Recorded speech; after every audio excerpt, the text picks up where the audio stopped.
District reporter दादू फिदा हुसैन पाण जी report मुताबिक़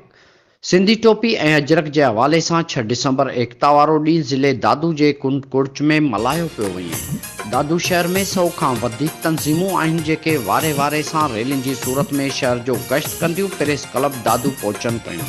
जिते दादू प्रेस क्लब महफ़िल मौसीक़ी जो एहतमाम कयो आहे। सिज उभरे खां वठी रात ताईं रैलियुनि जो सिलसिलो जारी रहंदो ऐं दादू जा रहवासी ज़ात पात खां मथां उठी सिंधी कल्चरल डे जोश ऐं ख़रोश सां मल्हाए रहिया आहिनि। सदा सिंधुअ जी छोली मारवड़न जी मिठड़ी बोली गली गली ऐं घर घर गूंजन सिंध अमर जा नारा नारा नारा नारा जिए सिंध वारा जियन सिंध टोपी अजरक वारा जियन जिए सिंध वारा जियन सिंध टोपी अजरक वारा जियन।